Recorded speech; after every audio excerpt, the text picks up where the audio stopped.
Olá, sejam bem-vindos ao canal no YouTube do Poder 360. Esse é o Poder Entrevista de hoje. A gente vai falar com o líder do MDB no Senado e ex-ministro de Minas e Energias do Brasil, o senador Eduardo Braga, lá do MDB do Amazonas. Seja muito bem-vindo, senador. Eu que agradeço. Senador, a gente vai começar usando toda a sua expertise na área, perguntar para o senhor sobre a crise hídrica que está abalando o Brasil aí. Ontem teve um anúncio do aumento da bandeira vermelha, né? A conta de luz dos brasileiros deve aumentar. E eu queria uma análise sua desse cenário primeiro. Bem, primeiro eu acho que o planejamento foi insuficiente. Por quê? Porque nós deveríamos ter ligado há mais tempo e num volume maior as térmicas para que nós pudéssemos preservar o pulmão hídrico dos reservatórios das hidrelétricas. Segundo, é preciso entender que para evitar o racionamento, nós vamos precisar de mais recursos. E esses recursos, para não impactar a inflação, para não onerar ainda mais o consumidor, precisaria vir de um planejamento tributário para a geração de caixa no setor elétrico para fazer frente ao aumento de despesa. E se isso não fosse suficiente, trabalhar na hipótese de você poder agregar mais um delta tempo na concessão para que as distribuidoras possam se financiar, melhorar o seu VPL e assim não transferir essa conta para o consumidor. A inflação brasileira está alta e a inflação brasileira para os consumidores de baixa renda, ela está altíssima. Portanto, não faz sentido não haver um esforço para que esse impacto da questão da geração de energia versus a crise hídrica ser paga exclusivamente pelo povo. Não tem como.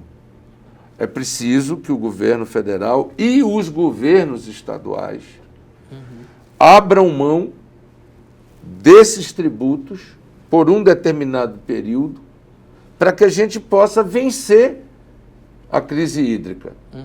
Depois de vencida a crise hídrica, parcela o pagamento desses tributos. Eu não estou falando, portanto, de renúncia fiscal.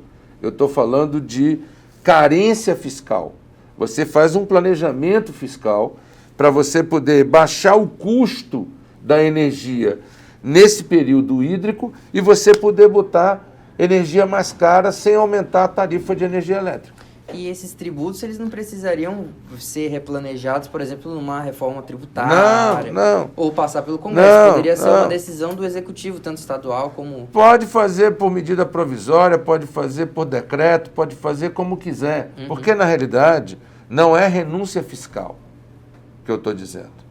O que eu estou dizendo é que um planejamento fiscal abra espaço na conta de energia para que as distribuidoras possam contratar térmicas mais caras sem passar isso para o consumidor. Em vez de ter elevado a bandeira vermelha de R$ 9,50 para R$ 14,20, você mantinha em R$ 9,50, pegava o PIS e COFINS, que representa 7,25% da conta, e chamava os governadores e dizia, dos 25% que vocês cobram sobre energia, neste momento de crise hídrica, eu quero 10% desse recurso para que a gente possa suportar sem impactar a tarifa de energia elétrica. Então, durante 6 meses, durante 7 meses, o governo estadual abriria a mão da cobrança de 10%, por exemplo, do ICMS, e o governo federal abria a mão da cobrança do PIS e COFINS. Quando recompor os reservatórios, desligar as térmicas, as distribuidoras voltam a pagar esse imposto parcelado. como se fosse uma carência de 6 meses para que nós não transfiremos para o consumidor o impacto que não foi culpa do consumidor. Entendi. Foi a natureza e a falta de um planejamento antecipado por parte do governo. O senhor já disse que faltou planejamento, faltou criatividade, possivelmente, do governo, para achar uma solução que não fosse só aumentar a conta de luz. O senhor acha que essa falta de interlocução, essa dificuldade de interlocução do governo federal com os governos estaduais, municipais, ainda mais agora vindo da pandemia, o senhor acha que prejudicou ainda mais? É porque fica um jogo de você ficar apontando os dedos, né? A culpa é do governo do estado, que cobra o ICMS de 25%. Eu zero se eles zerarem e tal. É sempre desafiador. Entendi. Enquanto que, na política, eu acho que a gente constrói. Eu não acredito que algum governante não compreenda o estado que nós estamos vivendo. O Brasil corre seríssimos riscos. De abrir um déficit na conta de energia elétrica de 24 a 30 bilhões de reais. Isso vai estourar na conta do consumidor. Segundo, nós corremos um seríssimo risco de racionar entre outubro e novembro. Você acha que tem risco de apagão? Não sei se de apagão, mas nós estamos com um risco muito elevado de racionamento. O que o senhor achou do discurso ontem do ministro na rede nacional? Ele acabou pedindo um racionamento informal ao povo voluntário, brasileiro, né? Voluntário. Isso ajuda? Ajuda. No entanto, eu acho que nós temos que entrar nesse momento num esforço nacional equivalente a um esforço de guerra. Porque é grave, é gravíssima a situação dos nossos reservatórios. Nos últimos 91 anos, nunca tivemos uma crise hídrica desta proporção. Portanto, fazer planejamento nesse cenário é pensar fora da caixinha. Pensar fora da caixinha a inflação, o povo não aguenta mais. Então, não dá para ficar pensando que eu vou deslocar isso tudo para ser pago pela população na conta de energia elétrica.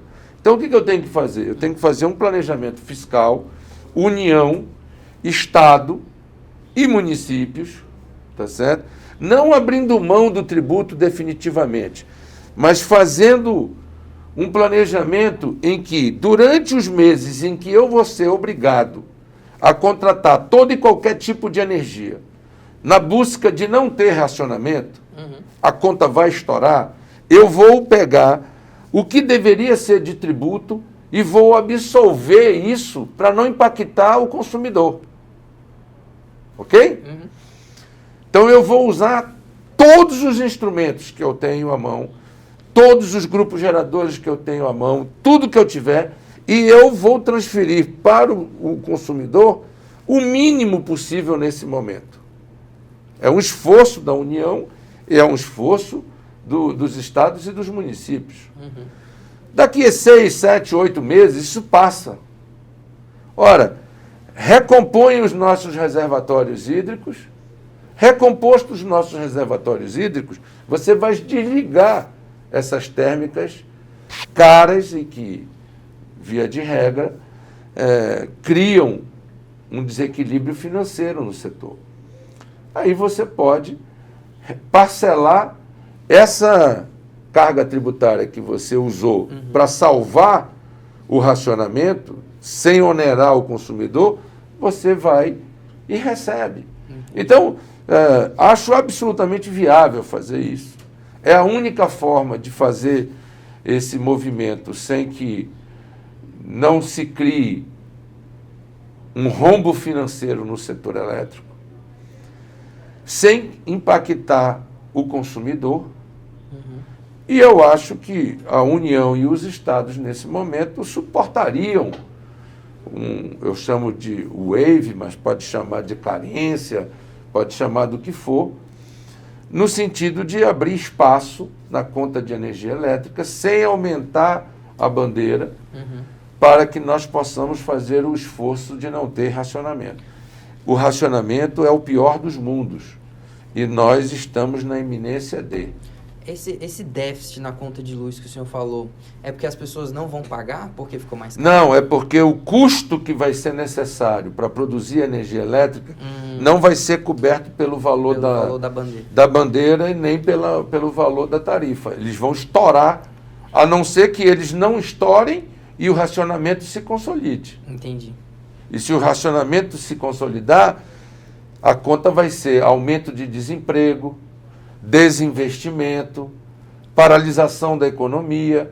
É o pior de todos os mundos. Então, para que não estoure a conta do setor elétrico, para que as distribuidoras não quebrem, para que não haja transferência de aumento de custo da tarifa para o consumidor, a única maneira que eu, estudando a matéria, encontrei é fazer uma carência tributária com um planejamento tributário de longo prazo para a recomposição dos reservatórios. Isso daria ao setor elétrico estabilidade, segurança, confiança e daria ao consumidor brasileiro a certeza de que ele não será o único financiador de uma coisa que ele não teve culpa, ué. O senhor deu essa ideia para o governo já? O senhor tentou articular? Tem abertura para esse tipo de Não, eu não fui ideias? eu não fui procurado por ninguém do governo. Eu tenho falado aqui no Senado, tenho falado com alguns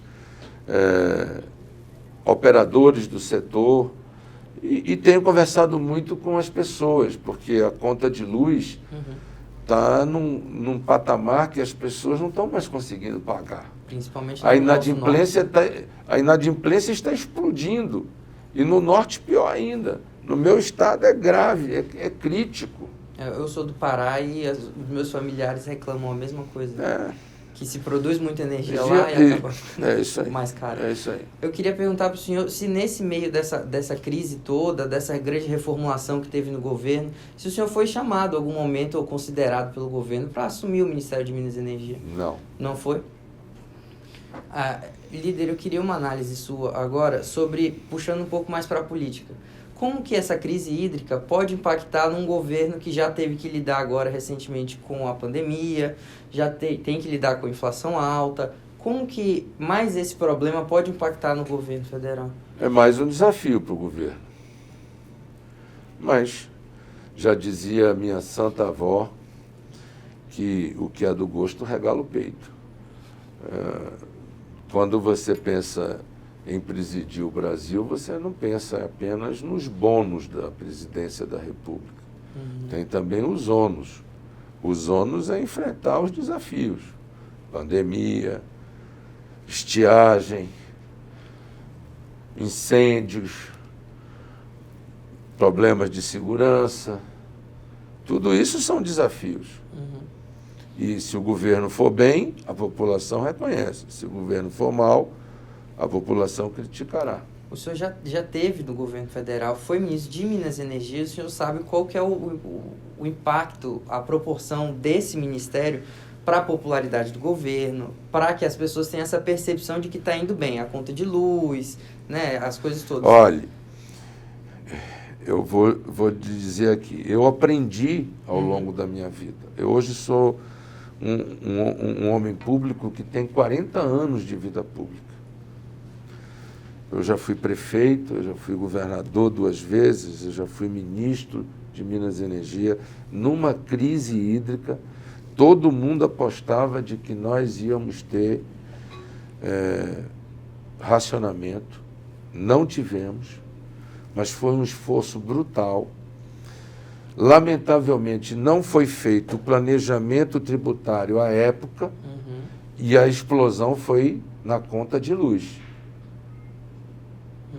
Porque se você não fizer com o Tesouro um esforço para fazer o amortecimento do impacto da crise hídrica, isso vai para a conta de energia.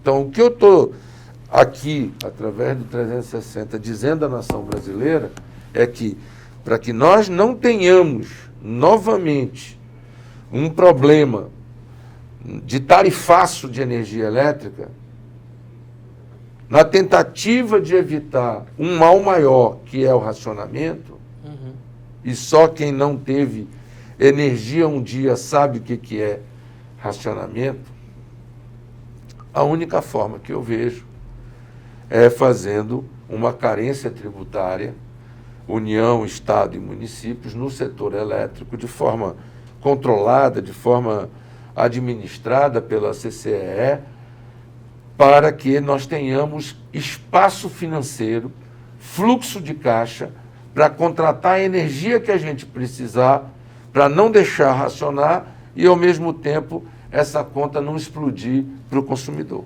Agora, o senhor, com todos esses anos, esses 40 anos de vida pública, senador, o senhor está vendo agora de perto esses 2 anos, 3 anos agora de governo Bolsonaro.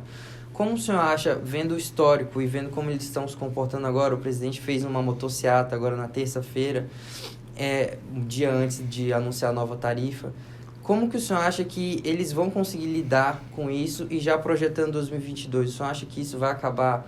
Por exemplo, o senhor acha que o governo se distrai com outros problemas? Por exemplo, agora o 7 de setembro, que ele está chamando as pessoas para irem, para ataques ao STF e tal. Deixa eu lhe dizer, democracia é isso. Se for dentro da ordem e dentro da legalidade, é um movimento absolutamente legítimo. O problema é se for fora da lei e da ordem. Né? Se for dentro da lei e da ordem, maravilha, vamos aplaudir o tamanho que for o movimento. É democrático, como também será legítimo um movimento que possa surgir depois do contraponto àqueles que se manifestarão no dia 7 de setembro. Então, isso aí é da democracia. Dentro da regra das 4 linhas, está tudo certo.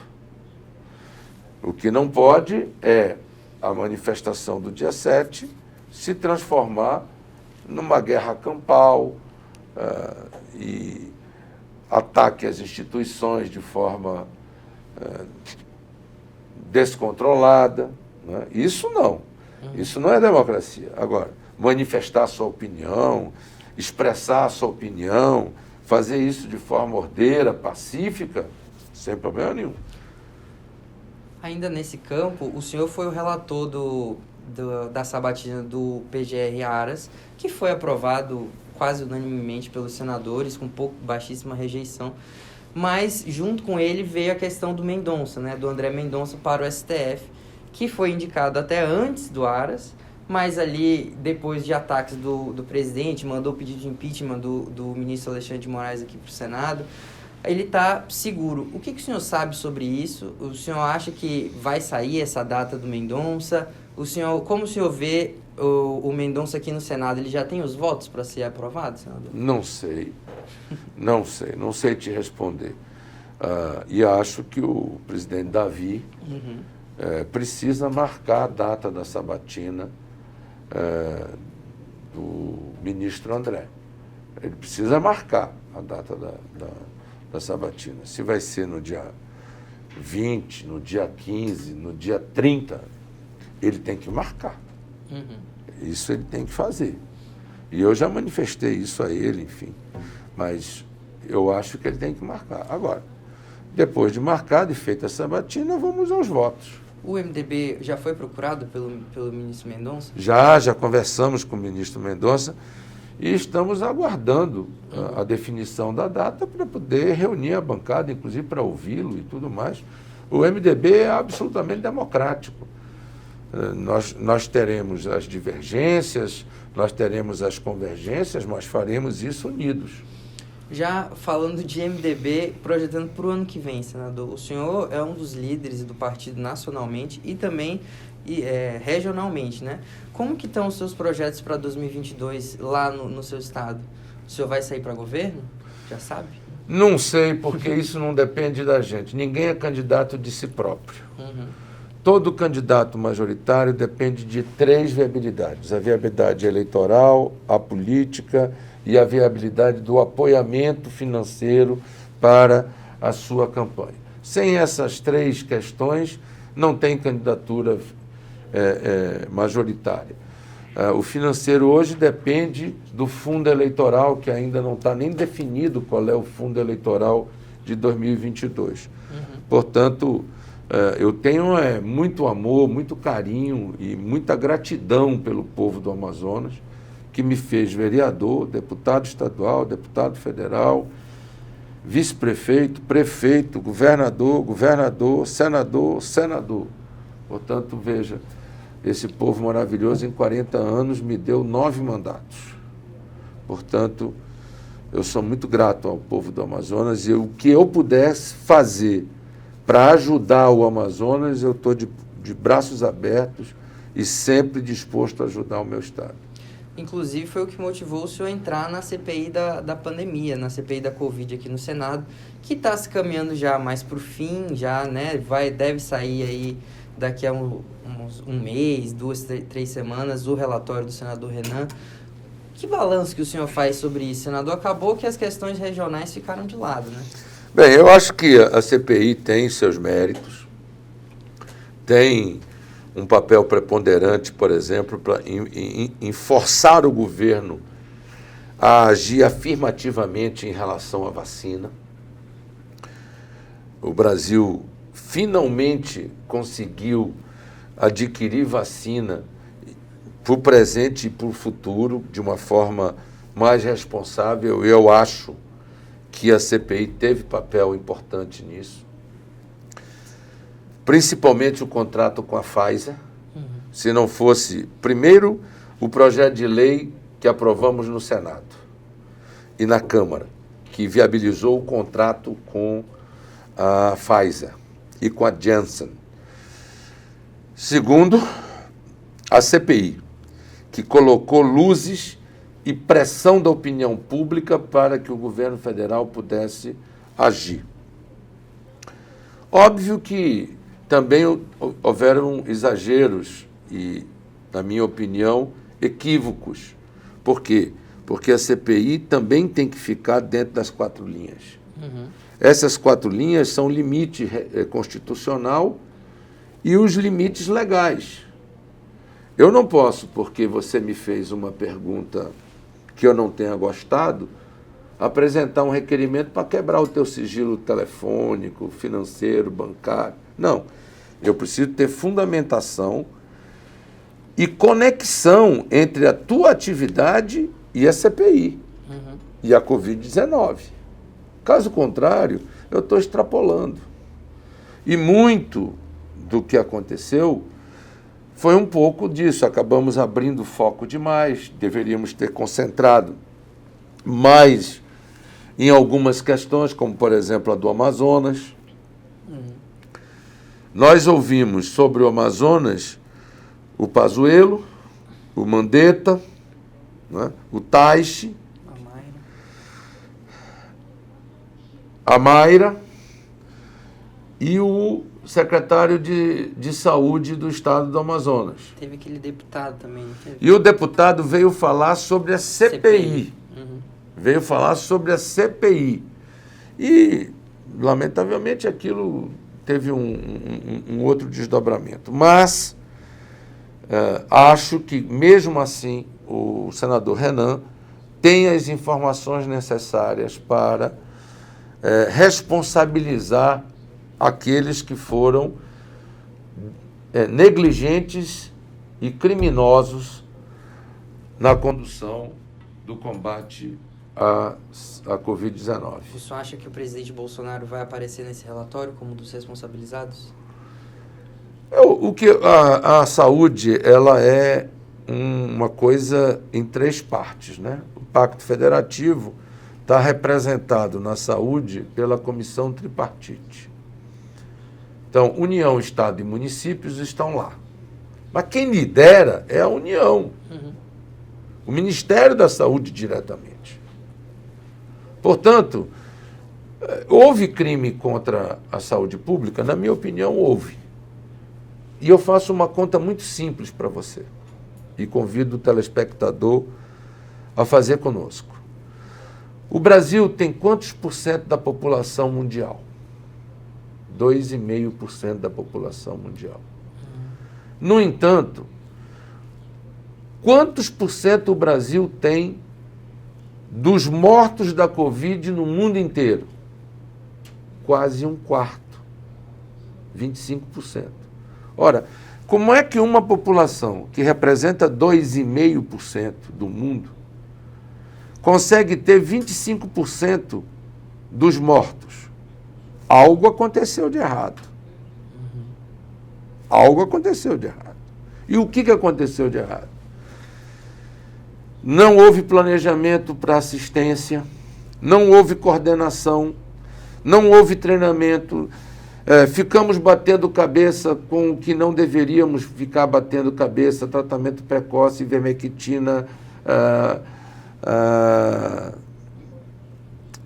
cloroquina, enfim, a zina da vida, enquanto nós deveríamos estar correndo atrás do protocolo que desse certo, correndo atrás dos medicamentos que desse certo, das vacinas que eram fundamental.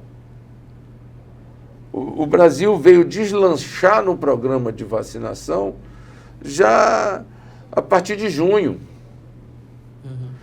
De janeiro a junho, nós viemos rateando. Nós não tínhamos fornecimento continuado, nós tínhamos problema de cumprimento de cronograma, cumprimento de prazos, o contrato com a Fiocruz se arrastou demais para transferência de tecnologia, transferência do IFA, etc., para que nós pudéssemos estruturar. Não se contratou mais Coronavac, se contratou um tanto de Coronavac e não contratou mais. E ficamos dependentes da AstraZeneca, até que chegaram as vacinas da Pfizer e da Janssen, tá certo? E aí nós ganhamos volume e passamos a vacinar mais de 1 milhão de pessoas por dia, mais de 1,5 milhão de pessoas por dia. Chegamos a ter até 2 milhões de pessoas por dia vacinadas. Portanto, o que está acontecendo? O número de mortos, a média móvel caiu bastante, desocupamos as nossas UTIs, abrimos espaço e, graças a Deus, estamos conseguindo enfrentar essa variável Delta, essa variante Delta, de uma forma menos atrapalhada, né? E menos letal. Portanto, tudo isso a CPI ajudou muito a esclarecer e agora a discussão com relação àqueles picaretas que queriam dar golpe, etc. Muitos deles tentaram, mas não conseguiram. E resta saber essa VTC-Log até onde vai e até onde vai chegar as informações sobre ela. Eu acho que esse é o último capítulo que ainda se tem para discutir na CPI. Agora, já indo para o final, as nossas últimas perguntas, senador. Voltando para 2022, a Câmara aprovou já algumas mudanças eleitorais, né? A volta das coligações e tal. E agora analisa essa semana um novo Código Eleitoral que é gigantesco, muda muitos aspectos. Falar do que já está no Senado, que eu sei que o senhor gosta de tratar só do que já está aqui. Tem chance de avançar a tempo de passar de já valer em 2022 a volta das coligações e das federações? Bem, o Senado também já votou 6 projetos que estão na Câmara que tratam de modificações com relação à eleição de 2022. O Senado já votou isso antes do recesso. Nós votamos isso. Bem, isso está lá na Câmara. A Câmara votou um projeto que virou um grande saladão, porque veio no bolo do negócio, veio coligação, coeficiente eleitoral, distritão, veio uma saladona, né? Bem, eu acho que o Senado terá que deliberar. Não é justo que o Senado não delibere. Quanto ao mérito, eu acho que ainda não tem uma tendência definida dentro do Senado, e isso acontecerá, eu acho que nos próximos dias. As bancadas estão conversando intensamente e nós vamos ter reunião de bancada para definir o MDB e aí sucessivamente. Então, isso é do processo, eles precisam marcar a data, isso tem que passar pela CCJ, tem que vir para o plenário, mas eu acho que tem que deliberar. Você acha que dá tempo de deliberar para valer ano que vem? Dá. A eleição é 8 de outubro, então... Isso. Tem um mês aí, mais ou menos. Tem mais ou menos um mês para trabalhar. Entendi. Agora, líder, realmente para finalizar, eu queria que o senhor analisasse um pouco como que vai estar o seu partido no ano que vem. É um dos maiores do Brasil, sempre vai bem nas eleições proporcionais, viu-se agora em 2020. Como que o MDB deve se posicionar nessa campanha de 2022, que tudo indica vai ser uma das mais polarizadas, mais disputadas aí dos últimos anos? Vai mesmo de terceira via, nome próprio? Essa é uma tendência e uma possibilidade. Hoje não é uma decisão do partido, é uma tendência e uma possibilidade. O MDB vem discutindo as várias alternativas que ele terá, mas não há uma definição do MDB. Falou-se muito do nome da senadora Simone como se o MDB fosse ter um cabeça de chapa, ela seria isso? Ela é um bom nome, ela é uma grande mulher, com vida pública ilibada, séria, trabalhadora, com experiência no executivo, ela já foi prefeita, se não me engano foi até vice-governadora, e senadora da República, portanto ela tem uma experiência na vida pública e tem, obviamente, espaço. Acho que ela é um dos nomes que o MDB avalia a possibilidade de ser nossa candidata. O senhor já falou que a tendência que está agora mais forte é realmente ter a terceira via própria, o MDB. Mas se precisasse coligar, o senhor foi ministro da presidente Dilma, né? O senhor acha que o MDB tem mais proximidade hoje com o PT de Lula do que com o Bolsonaro? É uma pergunta boa e difícil de te responder, porque nós não estamos na hora de decidir isso. Nós vamos ter uma decisão, ouvir do partido, obviamente, e o MDB é um partido que consegue construir convergências e respeita as divergências. Nós temos aqui na bancada do Senado, por exemplo, 2 líderes do Bolsonaro. E temos aqui um bolsonarista empedernido, que é o Márcio Bittar. No entanto, temos outros que são literalmente independentes, como eu, por exemplo, que sou completamente independente. E temos um Renan, por exemplo, que tem uma posição claramente definida. Então, o nosso partido, ele é assim, ele consegue construir convergências e respeita as divergências. Entendi. Líder, eu queria lhe agradecer pela entrevista, obrigado. Pelo nosso tempo. Lembrar o pessoal do canal no YouTube de ativar o sininho, se inscrever no canal, para não perder as nossas próximas entrevistas. Se o senhor quiser dar um tchau aí pro pessoal. Não, eu só quero agradecer a oportunidade, eu acho que falamos sobre vários temas. Dizer que a inflação precisa ser enfrentada, porque ela corrói exatamente o custo de vida dos mais humildes desse país. Portanto, é preciso enfrentar, é preciso ter esse cuidado. E, por fim, dizer que a preocupação em gerar empregos, de ter uma política para micro e pequenas empresas, que nós possamos voltar a ser gerador de mão de obra, gerador de emprego para mão de obra, qualificar a nossa mão de obra, é um desafio fundamental.